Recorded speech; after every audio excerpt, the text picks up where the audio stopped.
All right. So claiming. Now, yeah, claiming. And then number 4, he talked about nothing comes from without, meaning the outside. Oh, okay. Okay. From within, from within. They use that word as from within, without. so without, but okay, nothing comes from without. Oh, so it comes from within. Yeah. Nice. So okay, cool. I understand he's now. using the word without in That's that way. beautiful. It's very poetic. So all springs from your own consciousness. Love isn't a product of you. You are love. So it's not a product of you. He was talking about that everything comes from within and then it outpictures itself externally. But it's got to be that you have the consciousness of it, as in what you are conscious of. I remember listening to It's in Your Own Consciousness, and I think, what the heck's my consciousness? It's very simple. It is literally what you're conscious of, and what you're conscious of is what you're focusing on, and what you're focusing on is what brings in.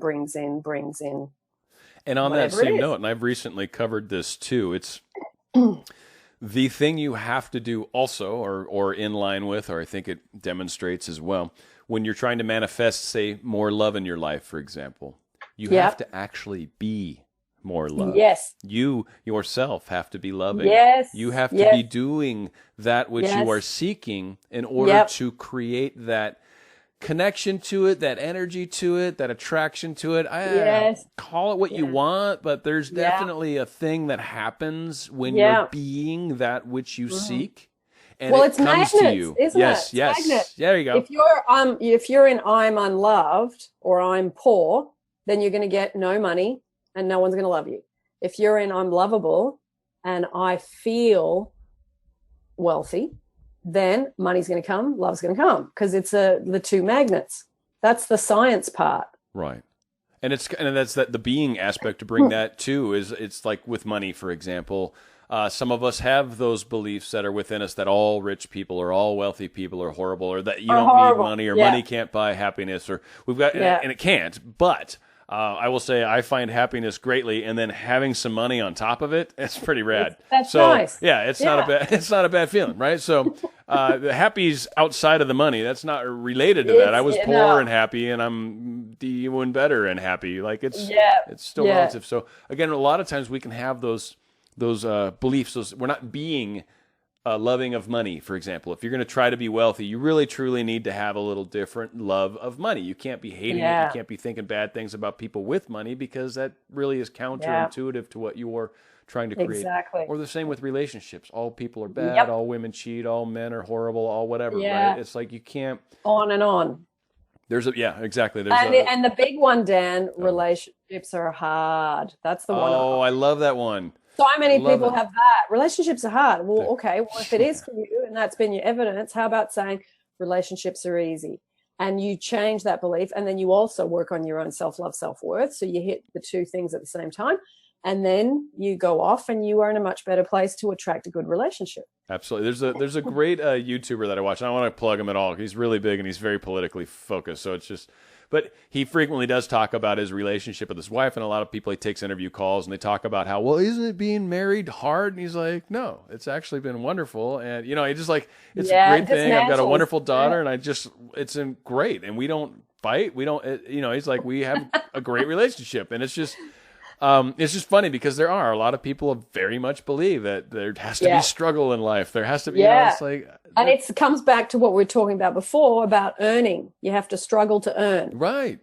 And, so and you have to be good. Like you have to, we've covered really manifesting from 4 really awesome angles when you think about it. But yeah, all of this, you have to be what it is that you're trying to seek. You have to accept that you can do it. You have to get over the fact that you don't have to earn it, and you certainly need to step up and claim it. all of these things have to happen. Yep. We are somehow magic when we get on the mic together. I don't know, Anya, so I'm not trying to toot our horn, but toot, I'm just saying. Yeah, I did it. Toot. Yeah, good luck editing that out. That's right, that one's in there. That little nugget, that's a nugget. Take that. Okay, moving on Yes, to the next one. So we've done that one. Yeah, we've done it. Technique for prayer. This was interesting. Oh, okay. I'm looking forward to this. This was This was really nicely explained by Goddard. It starts with desire, which is the mainspring of action. You must condense it into a single sensation, which implies the fulfillment.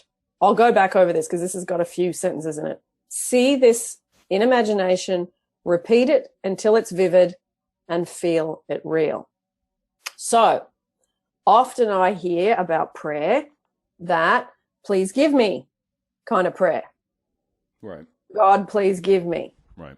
The way he's looking at prayer, it starts with a desire. So you say to yourself, okay, I'd really like this. That is the thing that drives the bus, okay? The desire itself. So let's take them in pieces, because I think this will be good, because or at least at this point, I have a huge question in your mind, or at least from your vantage point. Ahead. I've done shows on it, but I'm curious what is desire? Because I think people get hung up on words, and it's not the word. It's the desire. It's the feeling that you put behind that. I have to have this. I want this. I desire this. So what is it to you? What is your? Well, it's a resonance, and like you're saying, the feeling in your stomach. It's like a feeling in your gut that draws you to something or someone. It's even something that pushes you from behind almost to a degree too. Is. Like it's a weird force. It's a strange force. I don't know. You can't really when you're explain in it, why do I want that? Yeah. It's not that I just said, I desire this. No, it's not the word. Like the word means nothing. You could say, I could say, I blah, this. And if I'm feeling what I'm feeling and wanting it, that's fine. That works. That's desire. We'll have to put translation for that. Yeah, no, I'm not sure what language that was. But if you know, please comment. And tell me what the hell that meant. What did I say? Gosh, golly. Oh, did you take your medication today? I know. I'm off like 3 cycles, I think. I think you missed a few days. Yeah, no. I just get excited when I talk to you, Anya. Yes, I'm high on life right now, and gosh golly. The weirdness just seeps out. Yeah, so, okay, after desire, it just bleeds from me. And then hopefully it's infectious to others. Yes, after desire, then goes. So it starts with a desire, which is the mainspring of action. So that's the beginning of the whole thing. You must condense it. So you must condense the whole desire into a single sensation. Okay? So, like the woman that wanted all those things in the law and the promise, and she used to try and visualize all those things, and she got really exhausted because there were so many things that she needed. What was suggested to her was to go to bed and go and say to herself, isn't it wonderful what's happening to me now? And capture the sensation of that and not go mechanically through all those different things. That was much easier. So that's an example of capturing the sensation, because if she got all those things that she wanted, whether they were for herself or for family members or whatever, the sensation would be she would feel wonderful. She would, I mean, those are the words that they used in the 1950s. Isn't it wonderful what's happening to me now? Yeah. You know, you can translate that into 2018 words depending on what generation Rad, you're from. Man. Actually, they probably got something that's totally cooler. But so on that same side too, it's I have found, and certainly with money, but I think relationships work on this too. And a lot of people, I think, really look at things from a very microscopic point of view. So money, for example, just because it's kind of easy, they're like, well, I'm going to have a nice car, and I'm going to get a new couch, and but like really when you start to think about it, it's like a bigger thing than that. Almost you can see the house, or you can see, or maybe that's how you see it, is by walking through your house. It's just a part of all the stuff that you want, and like it is your reality more so than trying to think about and manifest each individual specific piece. Manifest the house full of the goodies, and really you're in that direction, and that stuff will come through that process. It actually just makes it easier in the big picture when you manifest wealth that way. And I think relationships are the same way. Go ahead. And it creates more of a undiluted line of energy. Yes. Using imagination between you and it, whatever it is, when you do the big umbrella. Like you say, if you want the house and you want the furniture and you want the car out the front and all those things, whatever it is, those are all just components of the one big thing. So you go for, isn't it wonderful that all this has fallen into place? And when you get that sensation up, obviously it encompasses all those smaller desires. And that was another one of the mad mystic things. that was brought up in a later one of those clips. The question was, can you imagine multiple things? And he talked about, yes, you can, under one single act, like an umbrella. He didn't use the word umbrella. I'm using my word.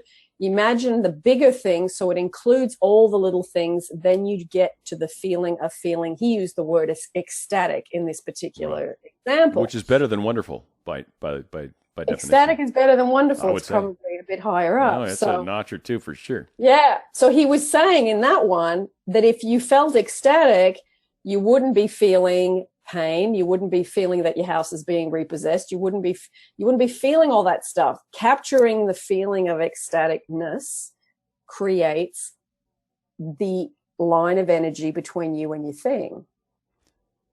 Right. And that's I think the part that a lot of people forget the connection with.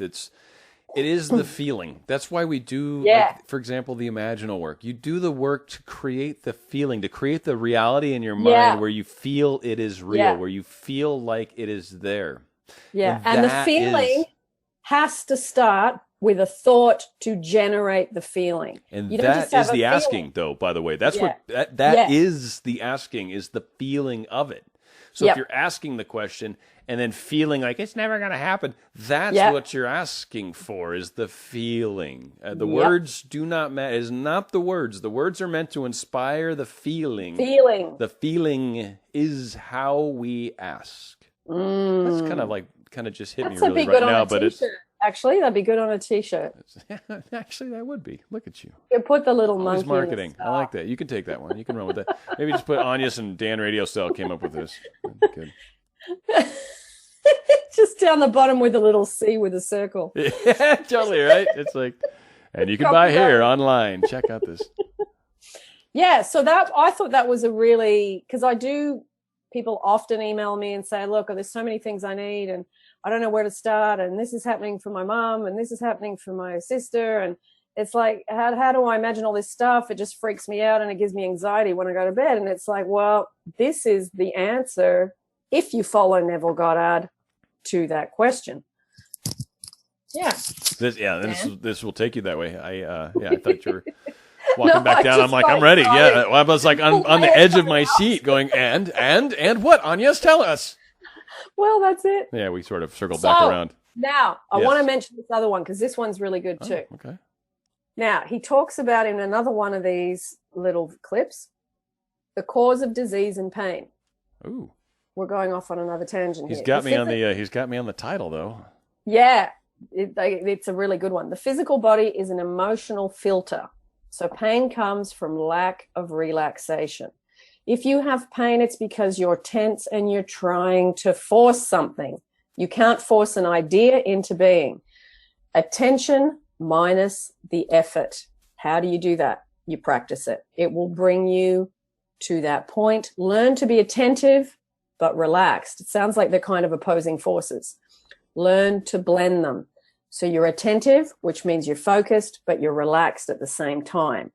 That's a really great way to create things in general, but also to release yourself from any kind of physical pain.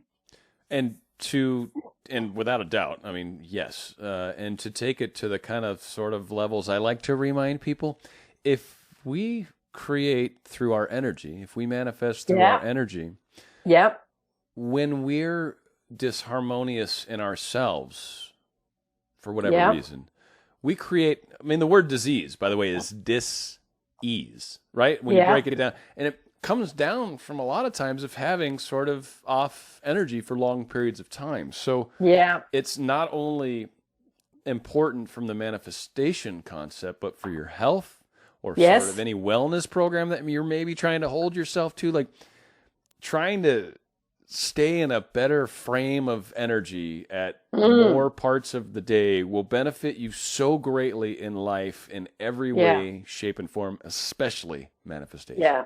I just thought it was like a shame to leave it on just such a small thing that there's benefits. It's huge. Yeah. So that's fantastic. But I get a lot of the emails I get, I will say, People are trying to force something. Oh gosh, so many they want. Yeah, it's I gotta have it now. I can't be tomorrow. How can I get this? How can I make this happen? There's nothing wrong with desiring something and wanting it, but a lot of what I feel from those emails is need, not wanting. And that's not desire. That's a desperation. That's I'm in lack, and I'm in lack. That's the feeling that you're sending out. That's what you're asking. So you can say all you want, but when you feel like you don't have it already, when you feel like you're without it, and that's your feeling. And I know a lot of people are going to say, maybe this is a good place to kind of finalize, but a lot of people are going to say, well, okay, so I'm bummed, I don't feel good. I always think this is a really important question that we get a lot. Then what do I do? How do I fix that? Because if it's what I'm feeling that matters, how do I get myself to a better feeling place? So let's wrap up, I think, on a really important, like, positive note for anybody that's struggling, and certainly anyone that's doing great. These are good habits to remember. But what are some of the things you do when you're maybe feelings are a little out of line, or when you're possibly holding some ill regard to an individual, when you feel scared? I don't know, whatever. What are the ways you get past that? I think my top two would be to walk in nature. Just get outside where there's green something, trees, grass. I need to walk and breathe in some fresh air. That one's really good. Also sitting in meditation, because meditation, you instantly think about breathing in and out more consciously rather than just walking around not being conscious of it. That whole process helps you to remember to let go. I'll definitely agree with your two, and to add two more, I would say for me, one that's really big, obviously for anyone that watches my channel, music. I love music. Music is something I can choose songs that help inspire certain moods. So a lot of times I can pull myself out of a funk. And then for me, affirmations is another really good one, or maybe just positive hobbies, going to the gym, stuff like that too. So a lot of great exercises, even singing for me. Movies is a good one. Yeah, that's a nice little escape sometimes. So or hopping on and listening to YouTube. I mean, I found, I spent years just listening over and over. I got a lot of videos. Anya has a lot of videos. We'll keep you busy. Go ahead. Dip into the archives. See what you find. Of weirdness. Yes, avoid for sure. Yeah, he's like, oh my God, I just keep wading in further. It's oh my goodness. Good times. Yeah, and what comes to mind is you doing comedy too. Like comedy. I know that stand-up was great. I will definitely do it again. I did share that on my channel somewhere. Maybe I'll put that link in this upload. I know. I love the fact that you watched that. That's cool. Yeah, I loved it. It was very just weird. Well, my topic too, because you and I have discussions. We have conversations before we ever film, right? So that's the little bit less appropriate for everybody version of me that I like to be most of the time. Yes, but it's good to be inappropriate. Yeah. It's just unfortunately we can't monetize if we do. Right? We get struck down or defend some people, which I'm not out to do. I'm not trying to ruffle feathers per se, but I do like to. I do like to use cuss words a lot. Keep Google and YouTube happy by not doing certain things. Make sure that AI is just trucking along. It's like, oh, nope, it catches me. Always. Well, Agnes, I appreciate any final thoughts, any things you want to plug right now? I saw you were kind of doing I don't know if it's still going on, so you were doing some sort of giveaway of some kind. I don't know if that's still happening, or if there's anything you want to plug right now. Yeah, giveaway. I think I try to always remember when I was really not financially happening at all. I really appreciated people giving me things or things for free. And I remember saying one day, when I am able, I would love to pay that forward. So I'm going to do a giveaway a couple of times a year. And this is the first one for this year. So it will be. Is it still going on? Yeah, no, I only uploaded it yesterday. Okay. So what do they got to do to get on board then? Just get to that YouTube that says giveaway and put your name down. All right, there you go. So for any of you out there, even people on my channel, if you haven't gotten over to Agnes' channel, check it out. It's like she was a day or two ago, and these videos live for forever. And so they live forever. I don't want to put the date, but you can look to see when it was published. So if you're not anywhere near that date. It was published yesterday, and that means there's 4 days till I announce the winners. Right, and then you'll see this one's published probably a day or two after yesterday, and in which case, if it's like 3 years from now, that's probably not I'm just saying. Let's just look 3 at the years published from date now, to put you're it in not going to perspective. get a giveaway. Yeah. Not this one anyway. Right, exactly. Yeah. Exactly. We're in the year 2018, if it counts. Early June. So there you go. That puts a little perspective on it.